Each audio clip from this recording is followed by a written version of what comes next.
Abra a tua Bíblia, abra a Bíblia no seu aplicativo, abre a Bíblia aí de papel.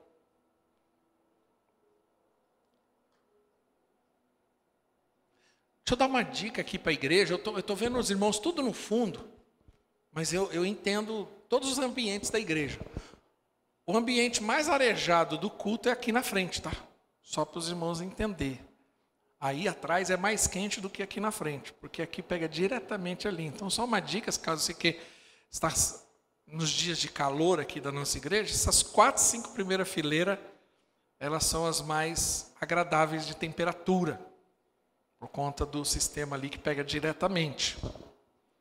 Tanto que alguns irmãos reclamam porque fica com frio até quando está aqui.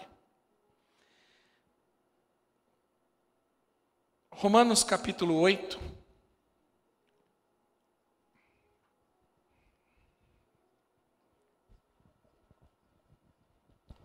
Quem abriu, diz amém.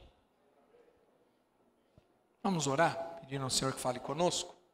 Senhor, no nome santo do Teu Filho Jesus, nós oramos por esse momento, que é o momento onde nós vamos expor as Escrituras, nós vamos ser expostos à Tua Palavra, e queremos pedir que o Espírito Santo traga revelação dessas verdades que vão ser apresentadas.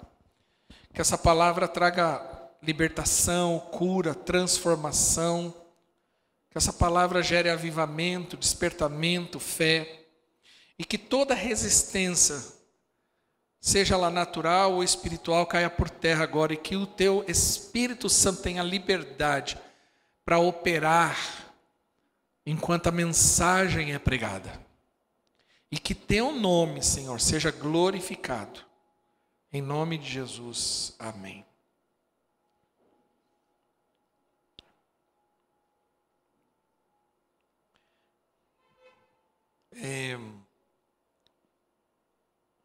Nas últimas semanas, o Senhor ministrou ao meu coração algo.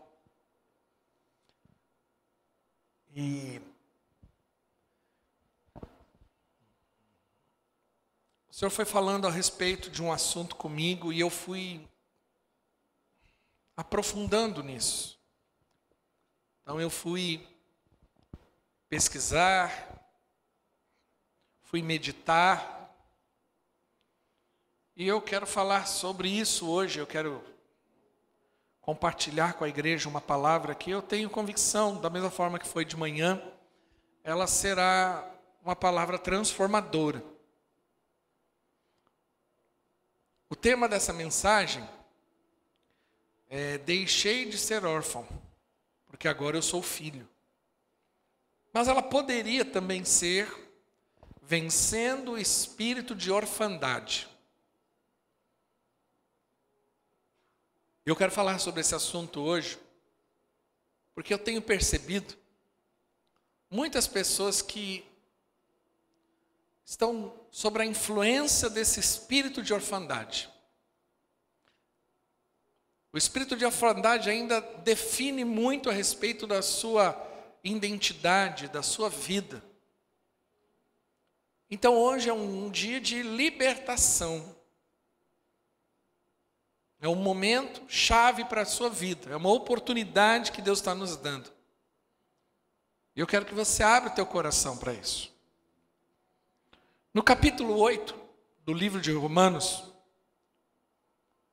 no versículo 15 em diante, nós temos a seguinte fala: pois vocês não receberam um espírito que o escravize, para novamente temerem, mas receberam o espírito que os torna filhos por adoção, por meio do qual clamamos: Abba, Pai.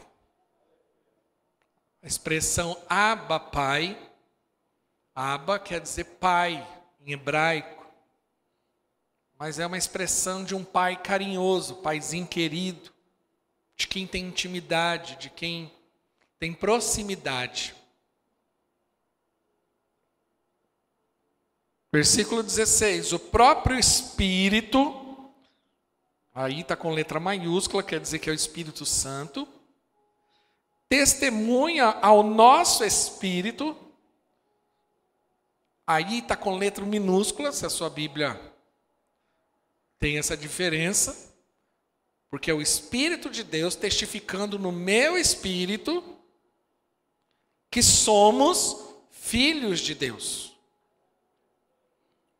Se somos filhos de Deus, então somos herdeiros. Herdeiros de Deus e co-herdeiros com Cristo. Se de fato participamos dos seus sofrimentos, para que também participemos da sua glória. É algo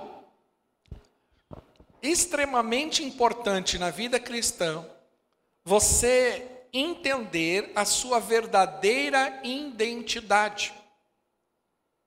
Lembra que no Gênesis capítulo 1, 2, ali no início, quando Deus cria o homem e a mulher, a Bíblia diz que Deus criou para refletir a imagem e semelhança. Então Deus, ele é o Pai, que é um referencial. O ser humano criado por Deus, ele é a expressão de Deus, ou daquilo que ele adora. Identidade é aquilo que você é. A identidade, ela é o reflexo do seu relacionamento com o Pai. E é na sua identidade, que é aquilo que você é, na sua essência, é definido. Porque ali está falando da sua alma, das suas emoções. É definido. Aquilo que você é no sentido de temperamento, de jeito de ser. Estou usando uma linguagem mais simplificada. Essa identidade, ela é construída a partir do seu relacionamento com Deus. Então, quando Deus fala, vamos criar o homem, a nossa imagem e semelhança, é que o homem, no seu relacionamento com Deus, ele vai expressar, ele vai revelar, ele vai espelhar aquilo que Deus é.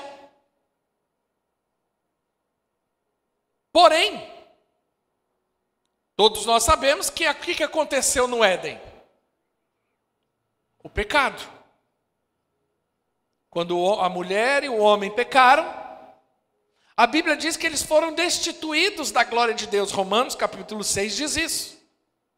Eles foram separados da glória de Deus. A glória é algo complexo de se definir. Mas a glória também fala daquilo que Deus é. Então, quando eu estou na presença do Senhor, eu reflito a glória de Deus. Porém, agora o homem perdeu isso. E agora o homem, por causa do pecado, ele está afastado de Deus. Então, o que ele perdeu? Referencial. Quando o homem perde o seu referencial de Deus, de Pai, ele agora se perde na sua identidade. Agora ele não sabe mais quem ele é. Por isso que a identidade é algo muito sério. E por isso que eu estou começando dizendo que é extremamente importante na vida cristã nós entendermos a respeito de termos uma verdadeira identidade em Deus. Salmo capítulo 15, você pode ler depois, quando fala sobre a idolatria.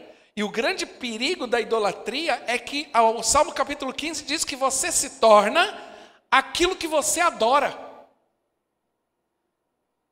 Você se torna a expressão daquilo que você adora.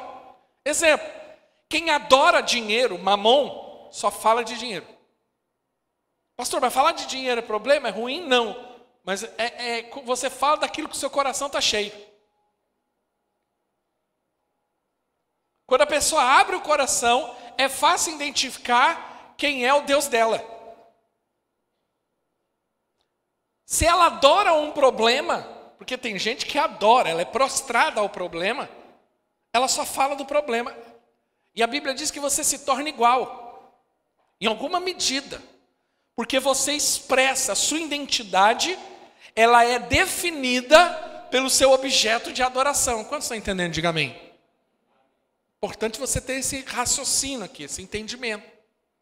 Então, quando nós temos essa convicção, esse entendimento a respeito de identidade, e hoje nós vamos entender que por meio de Jesus, nós fomos adotados por Deus. Lembra-se, o homem perdeu o seu referencial, ele foi destituído da glória de Deus. E agora ele não tem mais identidade definida, ele é perdido como ser humano. Por isso que você, quando olha ali a partir de Gênesis capítulo 3, quando você olha do aspecto do homem, é só ladeira abaixo. Por causa do pecado.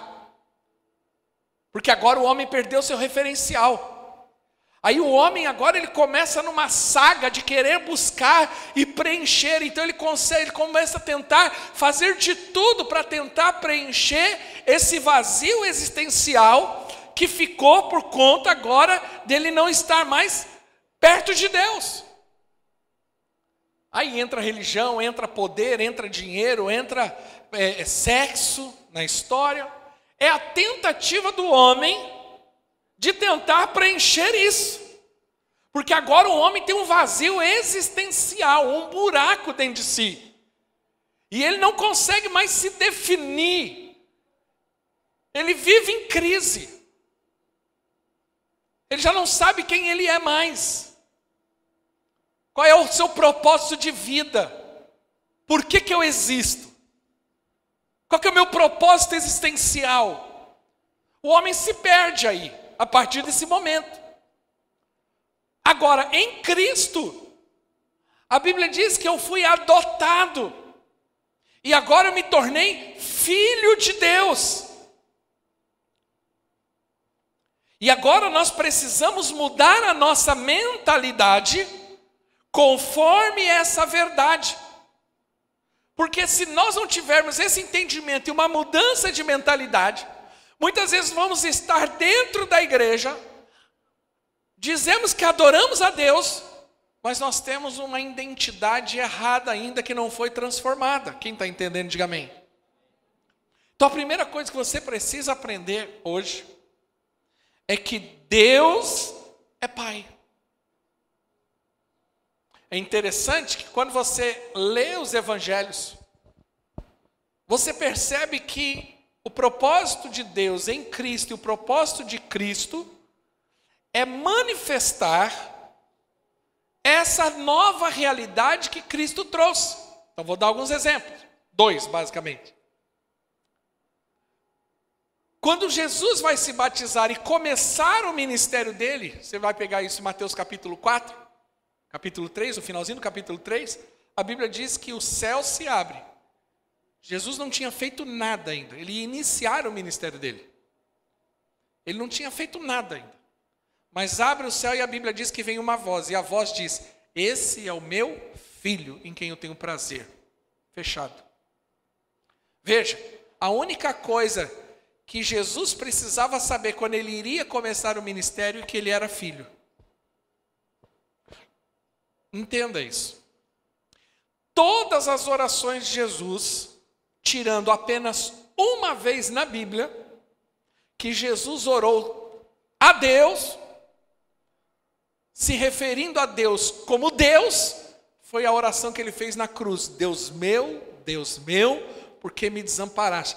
Tirando essa oração, você não encontra na Bíblia, nos 4 evangelhos, Jesus orando, e toda a oração de Jesus ele começa com Pai.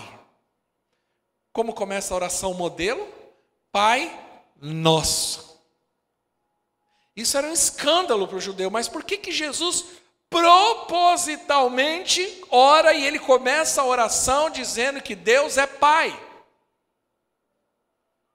Ele não queria apenas ali chocar o grupo religioso da época. Não. Ele estava trazendo, estabelecendo uma realidade do propósito dele para nós. que não é apenas trazer uma salvação no que diz respeito à vida eterna. Porque muitas vezes nós limitamos, a palavra salvação, ela não fala propriamente somente da vida eterna, daquilo que nós vamos conquistar, a Nova Jerusalém, o céu. Não, a salvação, né, ela fala sobre vários aspectos da nossa vida. Então o propósito de Cristo era restabelecer uma verdade e uma realidade que foi perdida lá no Éden. Quem está entendendo, diga amém. Eu disse que lá no Éden se perdeu essa relação entre Deus e o homem como pai e filho. Agora abre comigo em Malaquias, capítulo 4.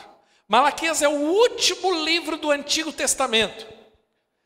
A última profecia do Antigo Testamento. Vamos fazer uma recapitulação rápida aqui, só para você entender a linha de raciocínio. Gênesis começa dizendo da relação entre Deus e o homem, entre um pai e um filho.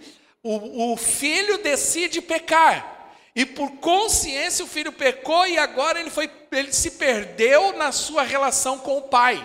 Foi afastado por causa do pecado, ele perdeu o referencial. Agora o homem é perdido na sua identidade. A partir de Gênesis 3, o Antigo Testamento, ele fala o tempo todo da restauração que Jesus, o Messias, traria para o homem. Ele profetiza o tempo todo, de Gênesis até Malaquias, que é o último livro do Antigo Testamento, apontando para Jesus e a obra que Jesus iria fazer. Agora, os últimos versículos do Antigo Testamento, e eu amo a Bíblia porque a Bíblia ela é completamente intencional, ou seja, não tem nada na Bíblia que você possa olhar e falar assim, não, está ali à toa. Não está à toa. Por que a última profecia, os últimos versículos do Antigo Testamento, do último livro, foi escrito? E olha ali o que diz. No versículo 5, do capítulo 4 de Malaquias. Vejam, eu enviarei vocês ao profeta Elias antes do grande e temível dia do Senhor. Ele fará com que o coração dos pais se voltem para os seus filhos e o coração dos filhos para os seus pais. Ao contrário, eu virei e castigarei a terra com maldição. Eu quero começar essa profecia de trás para frente. Sabe qual é a maldição? A maldição é você não entender que você é filho. A maldição é essa. Está falando que Deus vai castigar a terra com maldição. Não é jogar praga, terremoto, Covid. Sabe qual é a maldição na vida de um homem? É ele não entender que ele é filho, porque ele se perde na sua identidade. Imagine você passar a vida toda tentando ser aquilo que você não é. Isso é uma maldição. Por isso que normalmente, pouco se fala nisso, mas normalmente, esse povo que defende essa questão de identidade de gênero, não vê a consequência disso. Porque a maioria das pessoas que entraram por esse caminho, elas são atormentadas, depressivas. O número de suicídio entre homossexuais e principalmente transexuais hoje é gigantesco. Sabe por quê? Porque imagine você passar a vida tentando ser aquilo que a sua natureza diz que você não é. Você percebe a gravidade disso, como afeta o nosso comportamento e como afeta a nossa identidade isso? Isso não é um modismo, não. Isso é diabólico. E por que o diabo hoje principalmente trabalha tanto nessa questão da identidade? Porque ele sabe o poder de alguém que é restaurado na sua identidade e na hora que ele entende que ele é filho, a autoridade que essa pessoa entra, o nível de autoridade que ele chega no mundo espiritual, é a mesma coisa do que o filho do rei é príncipe. Ele é um representante do rei, aonde o príncipe está, todo mundo sabe que a autoridade do rei está sobre ele, vai respeitar. Quando eu entendo que eu sou filho de Deus, eu começo a agir como tal. No mundo espiritual, vai me respeitar. No mundo natural, vai entender que eu sou boca de Deus, eu sou autoridade naquele lugar. E aí o diabo, o que ele faz? Distorce a identidade para a pessoa não chegar nesse nível de revelação.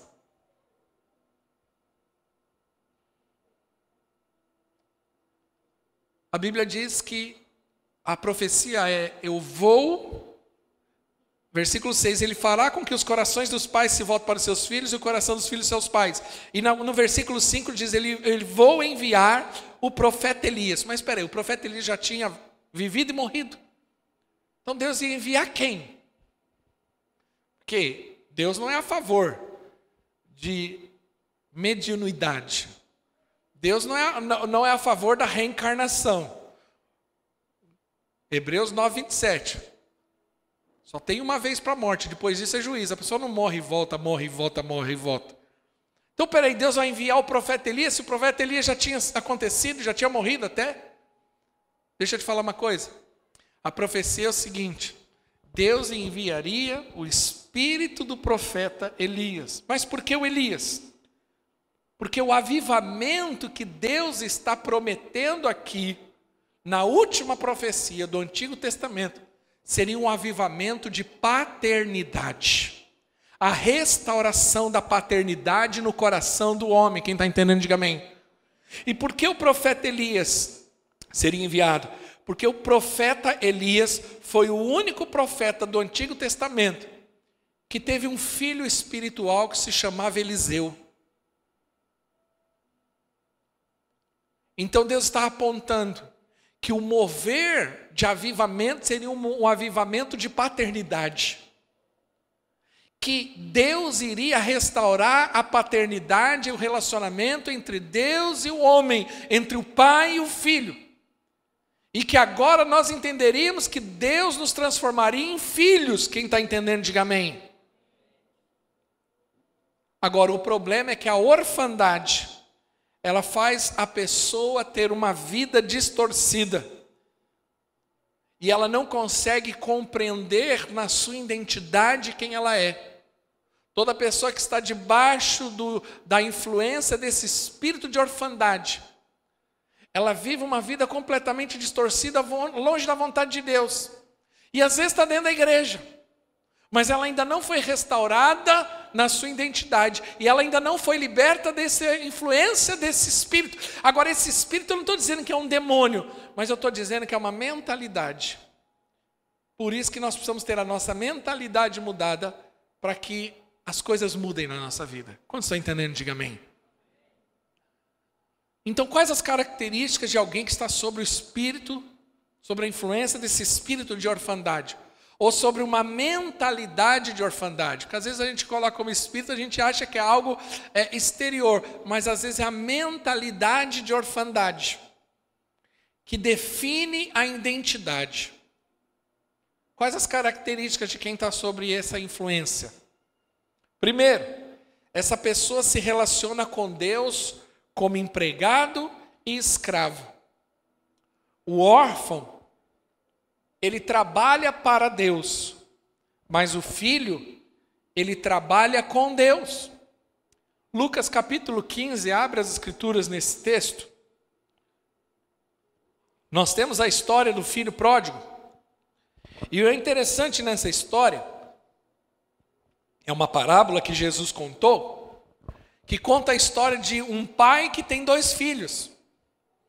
Um dos filhos, e eu estou aqui resumindo a história porque não dá para ler tudo, um dos filhos, ele pede a sua herança antes do tempo, e a Bíblia diz que ele pega essa herança e vai e gasta a herança. Ele vive uma vida, ele chuta o pé.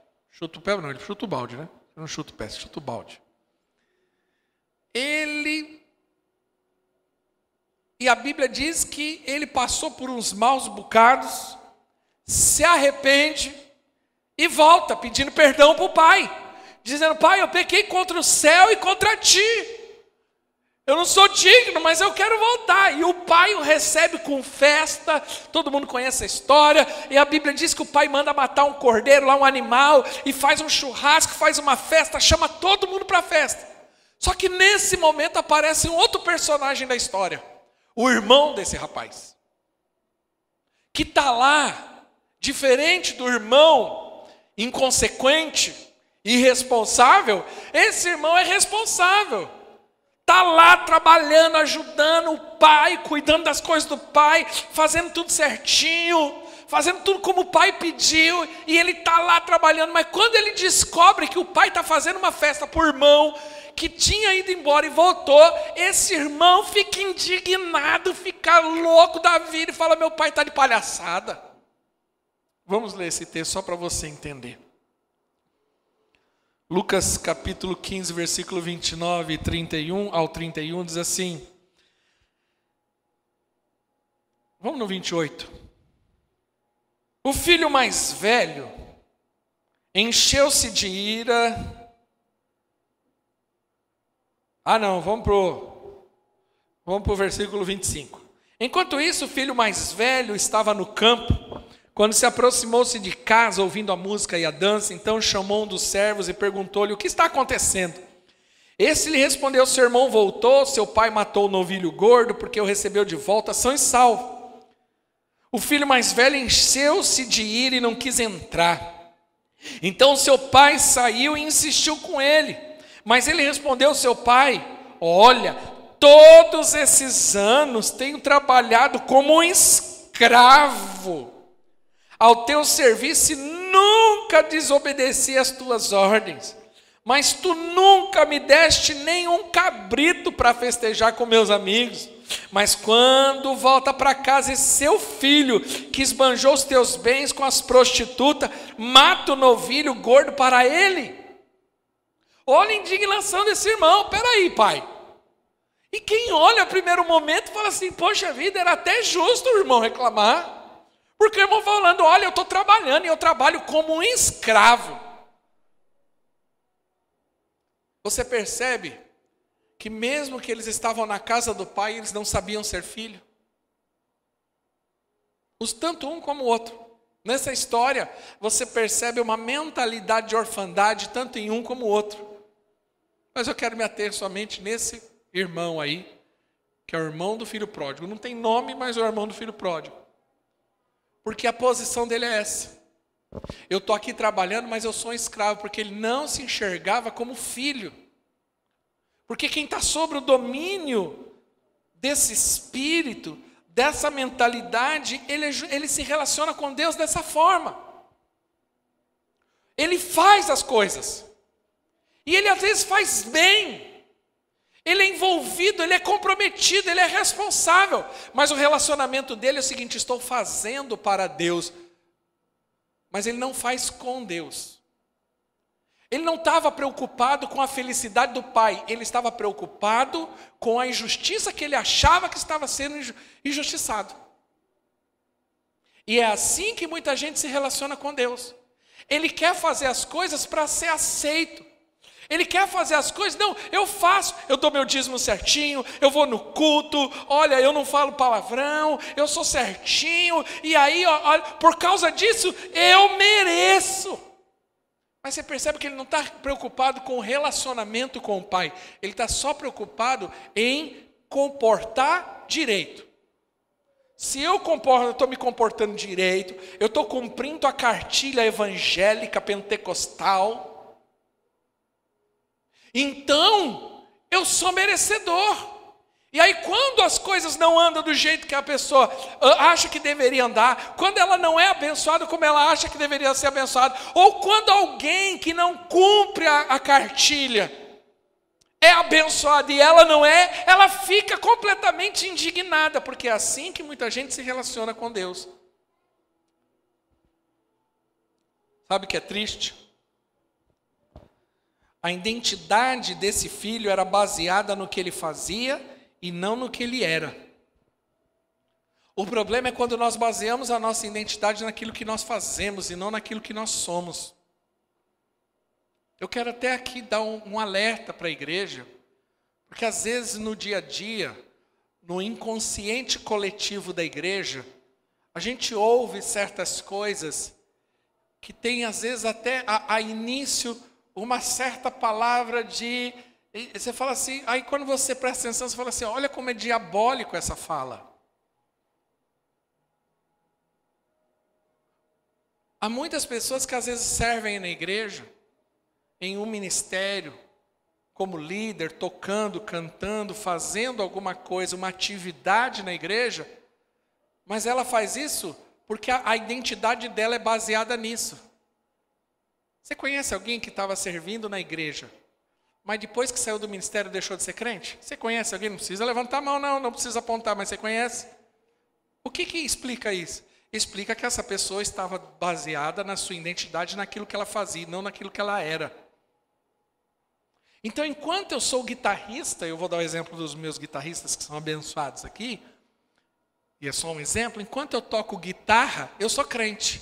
Enquanto eu toco guitarra, eu sou comprometido. Enquanto eu toco guitarra, eu venho nas orações. Enquanto eu toco guitarra, eu participo. Enquanto eu estou na escala, eu participo. Enquanto eu estou aqui no palco, sobre as luzes, né, eu participo. Mas o dia que por algum motivo eu não posso tocar, ou me tiraram daqui por algum motivo, bom, agora eu não tenho mais motivo nem para estar mais. Por quê? Porque eu não me sinto parte. Eu só me sentia parte quando eu estava aqui tocando, mas agora que eu estou sentadinha ali, bom, eu não me sinto mais parte. E aí a conversa vem. Nessa igreja só tem valor quem faz. Isso é diabólico. Nessa igreja só valoriza quando é líder, porque quando não é líder, ele não é valorizado. Conversa fiada, balela. Porque a pessoa está baseada no que ela faz, ela não consegue ser crente. Ela não consegue, não, eu só consigo ser dizimista porque eu estava comprometida no ministério, mas agora como eu não estou, que larga, eu não tenho mais compromisso com nada, balela. Isso mostra que a identidade dessa pessoa, enquanto eu estou aqui, eu estou dando exemplo daqui, mas pode ser qualquer área da igreja, né, que o púlpito, o palco, né, eu não uso a expressão altar, mas enquanto esse ambiente, que na verdade quando a gente está aqui acaba se tornando um altar nesse aspecto, enquanto eu estou aqui, dá o holofote e eu estou em evidência, eu estou com uma vida comprometida, mas às vezes alguma coisa acontece, eu sou tirado daqui para ir para lá, aí eu começo a estar por aí nas noitadas da vida, aprontando e fazendo, só Deus sabe o quê. Sabe por quê? Aí você se pergunta, você fala assim, peraí, mas estava aqui, agora está lá? Poxa vida, aí quando estava servindo, agora começa a fazer e aprontar um monte de coisa. Aqui se fazia uma coisa, agora está fazendo lá. Porque a identidade da pessoa está baseada no que ela fazia e não no que ela era. É mentalidade de órfão. Não sabe. Eu e minha esposa moramos em Sorocaba alguns meses, e durante algum tempo em Sorocaba nós não tínhamos ninguém, não tinha igreja, não tinha pastor, não tinha lugar, não tinha conhecido, era eu, ela e um cachorro.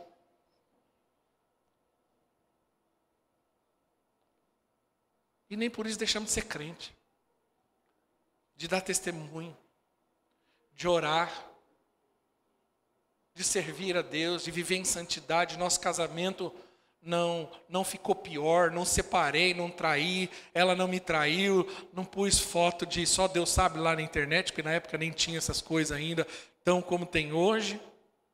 Não. Continuamos ali adorando, muitas vezes fazemos culto só nós dois. Quando às vezes não tinha uma igreja próxima, que a gente tinha uma ou outra, às vezes ia num culto, mas às vezes não tinha. Sabe o que a gente fazia? Cultuava a Deus em casa. Procurava um lugar para dizimar. Firme. Foi um tempo de muita dificuldade, mas foi um tempo de muito crescimento.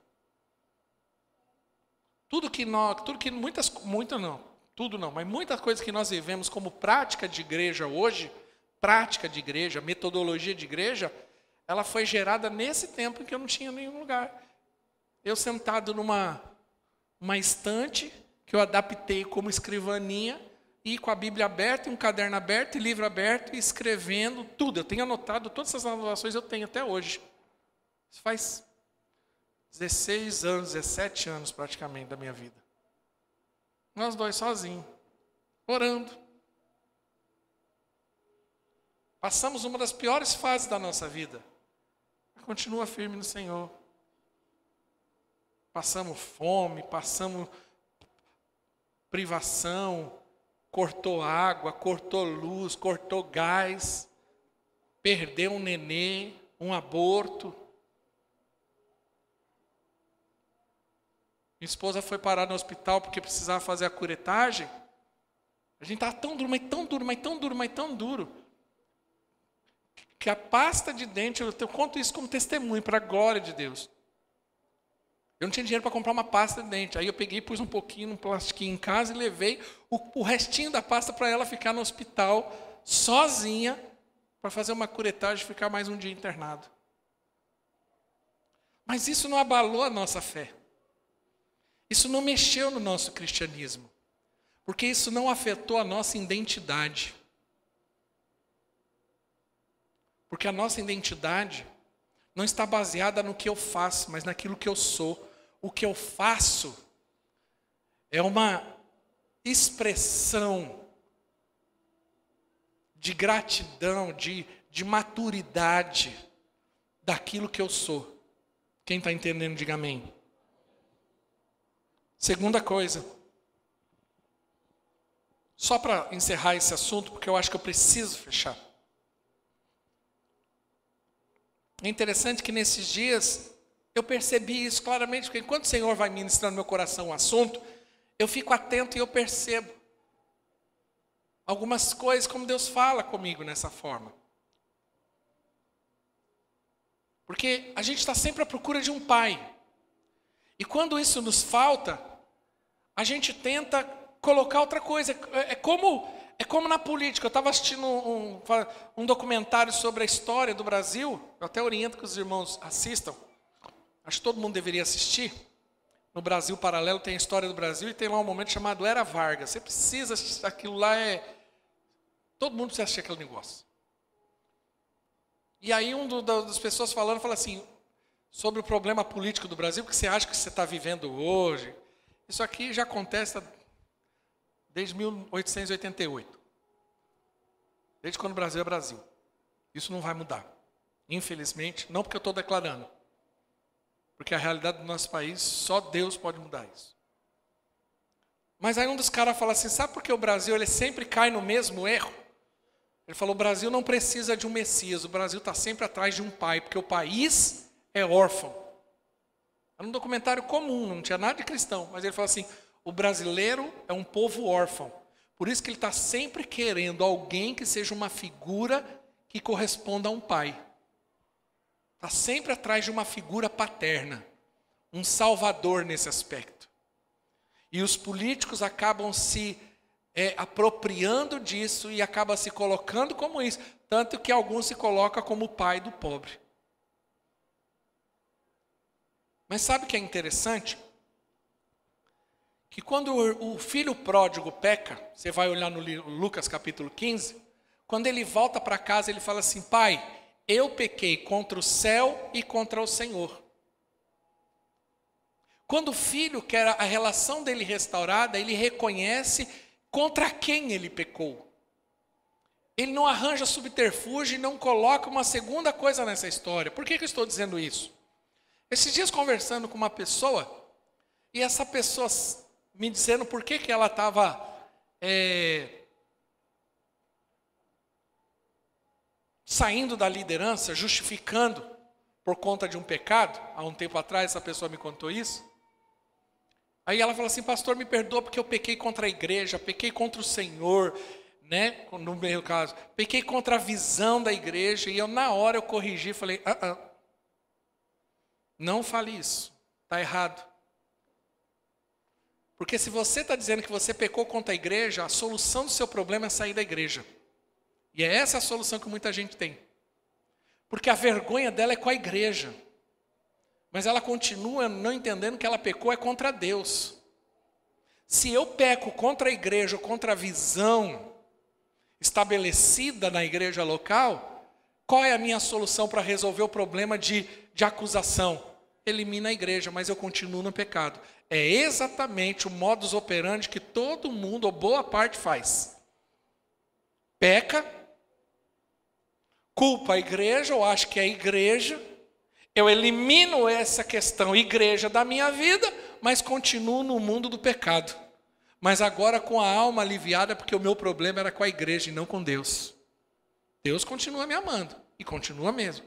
Mas agora eu eliminei esse problema que era a minha acusação.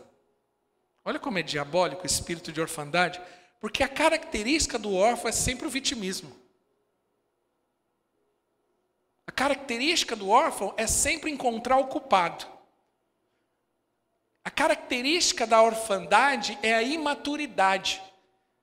E uma característica do imaturo é que ele nunca assume a responsabilidade pelos seus erros. É muito mais fácil você culpar os outros. Por que nós vivemos nesse mundo maluco que nós vivemos? Perceba que a razão do problema de muita gente é esse. Eu não me responsabilizo pelo meu erro. Não, o meu problema foi meu pai. Então, todo tempo é isso. Não, eu fui lá no psicólogo, o psicólogo disse para mim que o meu problema é que é lá no meu pai, na minha mãe, na minha infância.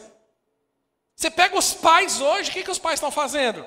O filho é problemático, o filho é difícil. Mas qual é o problema? TDAH, nananã. Porque ninguém quer assumir responsabilidade.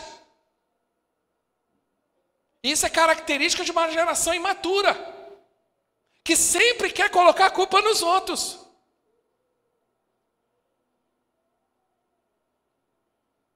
Deixa eu falar uma coisa, eu não falei de manhã, mas está gravando, é a mensagem que vai ficar para áudio.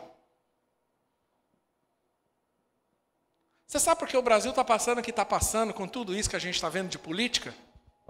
Deixa eu te falar uma coisa. O erro não é de quem está lá, não. O erro é nosso. Sabe por que é nosso? Porque o brasileiro é tão órfão que ele acha que a solução da vida dele é o Estado. O brasileiro é tão órfão que ele acha que a solução da vida dele é o Estado. Então por que está gente desesperada hoje? Porque o Estado tem que ser o solucionador do meu problema. O Estado que tem que suprir minha necessidade. O Estado que tem que me ajudar a gerar riqueza. O Estado que tem que educar os meus filhos. O Estado que tem que resolver o meu problema socioeconômico. O Estado que tem que resolver o meu problema de educação. É o Estado, o Estado, o Estado. Isso é falta de paternidade. Por quê? Porque ele não se sente responsável. Então tudo é o Estado que tem que resolver a minha vida. Mas eu não sou responsável por nada. Se o Estado não me prover educação, eu não vou atrás de educação. Eu não leio, eu não estudo, eu não busco pesquisa.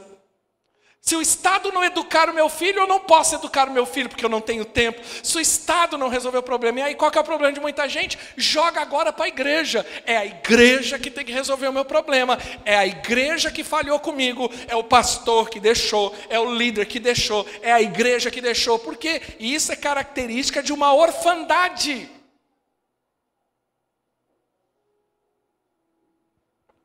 Segunda característica.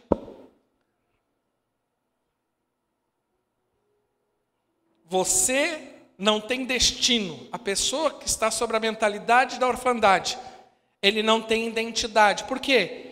A característica de um pai é apontar destino. Por isso que a Bíblia diz em Salmo 127 que o filho é uma flecha. O que o flecheiro faz? O flecheiro aponta a flecha. Quem vai é a flecha, o flecheiro fica. O pai é o flecheiro, ele aponta a direção.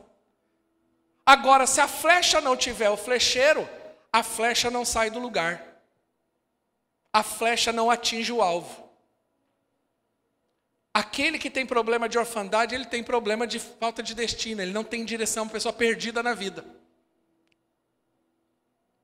Cheia de complexos. Porque agora ele não tem referência. Sabe o que significa a palavra órfão? Desprovido de pai, sem mestre, sem guia e sem tutor.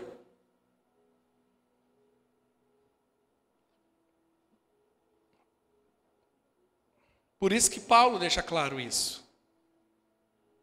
Esquecendo das coisas que para trás ficam, eu prossigo para o alvo. Eu tenho uma direção, eu tenho um destino.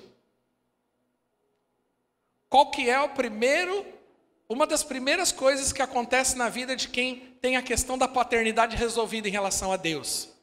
Ele começa a ter um senso de direção e destino. Se você encontra uma pessoa que está resolvido isso dentro dela, claramente você vai perceber que ela tem direção, que ela tem destino. Ela sabe o que quer e para onde vai. Ela está claro. Eu tenho convicção. Terceiro, é uma pessoa que se sente deslocada o tempo todo. A orfandade faz sempre a pessoa achar que um grupo não aceita. Então ela nunca se acha parte de algum lugar. Ela não consegue se sentir aceita. Ela não consegue se sentir parte. Porque o problema da orfandade é que a orfandade caminha sempre com a rejeição. Sempre, sempre, sempre, sempre, sempre. A orfandade caminha junto com a rejeição. Então, pessoas que foram abandonadas, isso você vai encontrar muito com pessoas que foram... não é doadas, adotadas. Obrigado. Muitas pessoas que foram adotadas, ela tem uma dificuldade de resolver isso dentro dela, porque mesmo que ela faça parte de uma família que a ama, que cuida dela, que a trata como filho, mas alguns manifestam essa rejeição tão grande que ela não consegue fazer parte da família.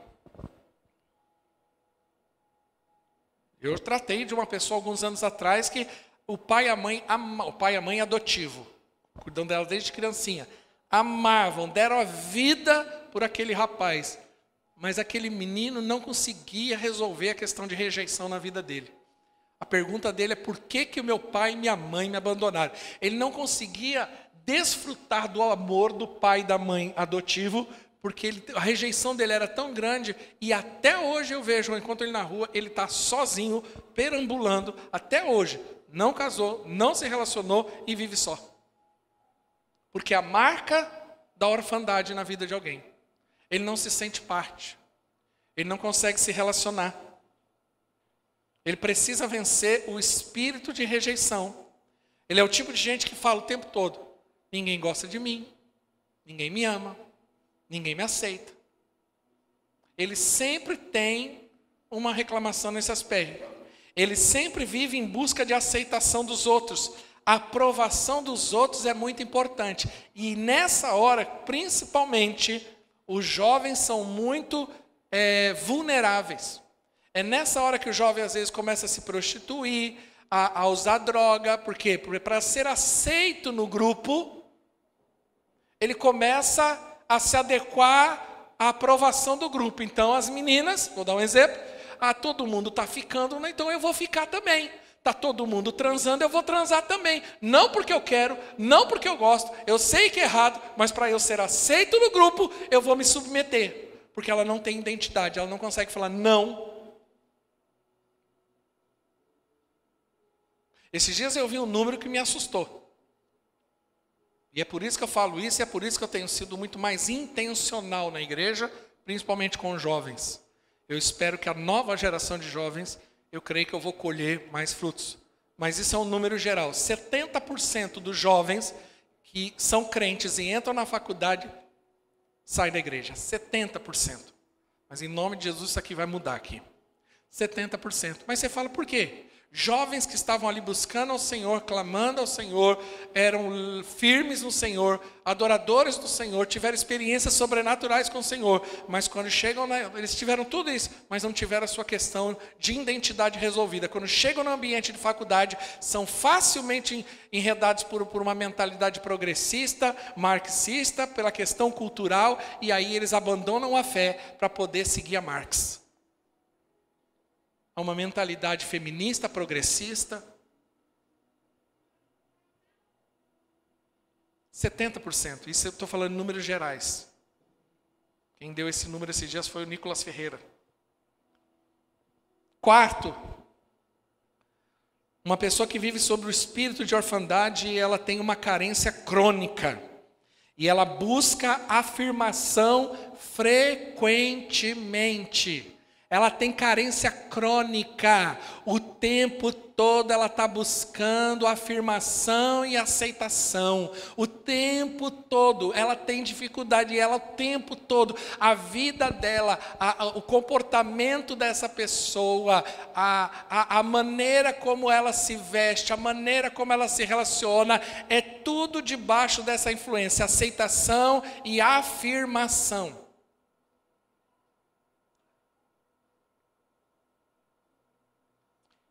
E aí, o problema é que essa pessoa, ela coloca toda essa carência nos seus relacionamentos e nas instituições. Então, como eu disse que a pessoa tem uma carência crônica, eu vou dar um exemplo muito prático aqui. É fácil de identificar. Quando você vê uma jovem, 13, 14 anos, ou qualquer mulher, aí serve para toda mulher, aí eu vou englobar a mulher, com roupa muito justa, querendo mostrar muito, deixa eu te falar uma coisa, isso mostra claramente que ela está buscando aceitação, ela precisa ser olhada, observada, desejada, porque ela tem uma carência e ela precisa se expor para que ela possa suprir a falta de paternidade dela. Segundo, quando você vê principalmente uma jovenzinha dessa idade de 13, 14 anos, agarrada com o menino no pescoço, pode ir lá e pergunta se tem pai. Não tem. Se tem, é pai emocionalmente ausente. Ou não tem, ou é emocionalmente ausente. Porque um pai presente, ele sempre vai gerar, ele vai definir a identidade do filho e da filha. A identidade do filho e da filha é definida pelo pai e pela mãe. A ausência de um pai, por isso que é muito sério, às vezes você está pensando em divorciar, você não tem noção como isso afeta a vida de um filho. Você que acha que sua vida é só trabalhar, ganhar dinheiro e resolver isso, e não é presente na vida do filho. Você está afetando a identidade dessa pessoa, desse ser humano que foi confiado a você, que é uma flecha na sua mão. E a identidade dele não é definido pelo iPhone que você dá, pelo brinquedo que você pode oferecer. A identidade dele é definida pelo aquilo que você é com ele. Deus em nenhum momento deu algo ao homem, senão a sua própria vida. Deus pode nos privar de coisas, mas Deus nunca vai nos privar da presença dele. Porque Deus sabe que na minha identidade, o que eu preciso é da presença. Um filho que sabe que é amado, ele pode passar a vida sem certas coisas, mas ele sabe que ele é bem quisto dentro de casa. Ele sabe que ele tem um pai, que ele tem uma mãe, que ele tem uma casa, que ele tem um lar, que ele tem um lugar de segurança. E ele se orgulha disso. Agora, o problema é que a pessoa coloca tudo isso nos seus relacionamentos. Aí ela entra num casamento. Aí ela entra no casamento, ela tem problema de orfandade. Sabe o que ela faz do casamento dela? Um inferno. O marido faz do casamento um inferno. Sabe por quê? Porque ele não quer. Ele não quer uma esposa. Ele quer alguém que supra a carência dele. Essa mulher, ela não quer um marido. Ela vira um inferno no casamento. Sabe por quê? Porque ela quer alguém que supra a carência de pai. E alguns relacionamentos de marido e mulher, eles são muito mais paternos do que um relacionamento de homem e mulher. E por isso que dá errado. Homens, vou começar pelas mulheres. Mulheres que tratam seus maridos mais como filhos do que como homem. Eu trouxe comidinha para você, amor. Olha, eu fiz uma comidinha, eu trouxe uma bisnaguinha para você com leitinho. Quando você olha isso, você fala assim, ela está tratando com um menino de 6 anos, é um homem barbudo, barrigudo. Ai, amor, olha aqui, olha, eu fiz um negocinho para você, olha. Aí ele, ai, mamãe. Ai. Ou ele chama de mãe ou ele chama de filha. Nunca permita que seu marido chame de filha. O dia que ele te chamar de filha, você fala, pode parar. Eu sou sua esposa, não sou tua filha. Porque o homem não quer ter. Homem não tem atração por filha, só se ele for doente. O homem tem atração é por mulher. Aí a mulher trata o cara assim. Aí depois ela é trocada, ela fala assim, nossa, onde eu errei? Eu tratei ele como se fosse um filho. Aí vem essa mulher que não é nada, que não trata ele como eu tratei. Por isso que ele foi para lá. Porque lá ele se sentiu homem e não uma criança. E mulher é a mesma coisa. Você precisa enxergar a sua esposa, sua mulher, não é tua mãe. Ai, minha mãe faz o ovinho desse jeito. Amor, faz o ovinho do jeito que minha mamãe fazia. Não. Você tem que tratar ela como sua esposa, como mulher. Eu não estou dizendo que você não deve tratar bem. Mimar a mulher, paparicar a mulher, sim. Paparica. Né? Levar para o shopping, dar dinheiro para ela ir para o Brás, sabe? Comprar roupa, né? Comprar as coisas. Paparica, isso aí você paparica. Leva lá no salão da Vanessa. Paparica, isso mulher deve ser paparicada o tempo todo. Mas eu estou dizendo de tratamento de filhinho. Porque a pessoa, aí ela cobra. Ai, porque você não me ama? Ai, porque você isso? Ai, porque você aquilo? Porque você não me apoia? Você vem com umas loucuras e quer que essa mulher entre na sua loucura? Você vem com um devaneio e quer que o seu marido entre nessa bobagem? Não. Isso mostra carência de paternidade. Quem está entendendo, diga amém. Aí a pessoa chega na igreja e joga toda essa carência na igreja. Por que está cheio de gente chateada com a igreja? Normalmente, não estou falando que a igreja não erre. Não estou dizendo que no processo de relacionamento não existam erros. Mas o problema é que está cheio de gente chateada com a igreja. Sabe por quê? Porque ela estava atrás de um pai em vez, às vezes, de um pastor. Eu me lembro uma vez com uma pessoa que eu tive que ter uma conversa muito franca com ela.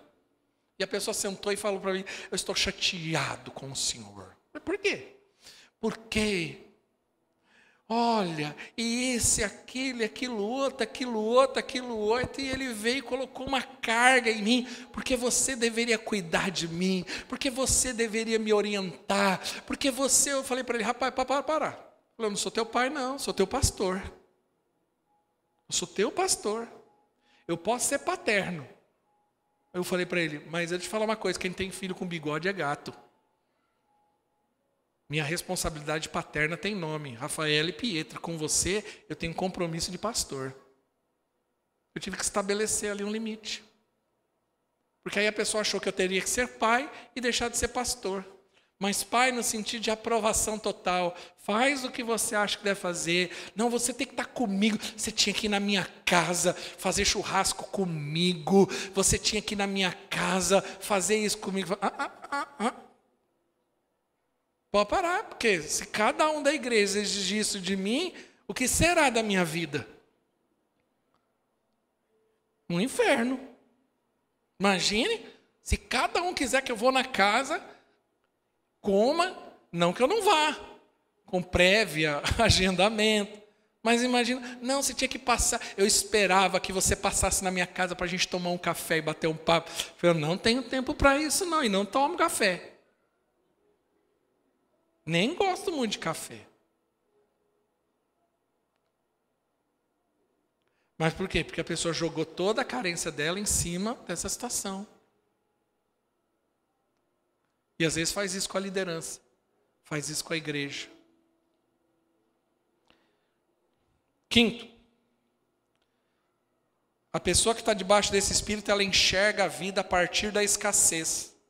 O espírito de orfandade faz a pessoa se tornar pessimista, negativa. Ela passa a olhar tudo de forma negativa na vida. Ela começa a olhar e ela sempre enxerga o copo mais vazio. A identidade dela foi afetada, e deixa eu falar uma coisa aqui, preciso encerrar essa mensagem. É gente que, e eu quero grudar já com o último tópico, a banda pode subir.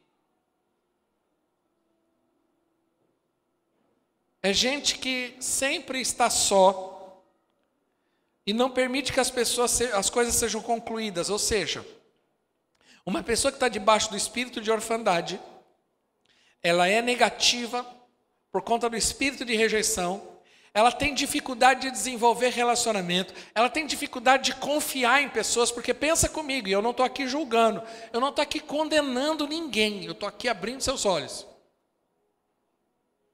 Pode ser que você se identifique, pode ser que você não se identifique, tranquilo. Mas pensa comigo, a pessoa que mais deveria me amar foi a pessoa que me abandonou. Como que eu vou confiar em outra? Eu entendo o ponto de partida de qualquer pessoa que está passando por isso. Por isso que eu não condeno. A pessoa que deveria me amar é a que me abandonou. Então, se ela que fez isso comigo, imagine outro que não tem tanto compromisso assim, principalmente de sangue. Porém, nós todos precisamos vencer isso dentro do nosso coração. Porque é um ponto-chave para a nossa história. Quando eu venço isso, quando eu entendi isso na minha vida, e por bom tempo eu vivi debaixo dessa mentalidade. Então eu sempre achava que os outros tinham que dar uma resposta para o meu problema. Por um tempo na minha vida eu achava que os outros deveriam suprir. E aí um dia eu percebi que eu estava atrás de um pai e não atrás de outra coisa. Que a minha carência paternal estava definindo as minhas buscas, os meus relacionamentos, as minhas prioridades e o meu comportamento. Até o dia que eu entendi isso. E aí eu entendi que Deus é Pai. O dia que eu li na Bíblia, se eu não estiver enganado, Isaías 49, pode um pai ou uma mãe se esquecer do filho que ama? Todavia, se esquecer, eu continuo sendo seu Deus, seu Pai, seu cuidador. Nós lemos lá em Romanos que Deus nos deu o Espírito, e pelo Espírito dele, Ele confirma em nosso espírito que nós somos filhos de Deus. Deus precisou trazer cura dentro do coração do homem, e pelo Espírito de Deus. João 1,12 diz, João 1,12, contudo aos que receberam, aos que creem no seu nome, deram-lhe o direito, em algumas traduções o poder, de se tornarem filhos de Deus. A partir do momento que eu creio que Jesus é meu Salvador, dentro do meu coração o Espírito Santo vem e arranca esse espírito de orfandade e coloca o espírito de paternidade. Agora eu sou filho, eu sou amado.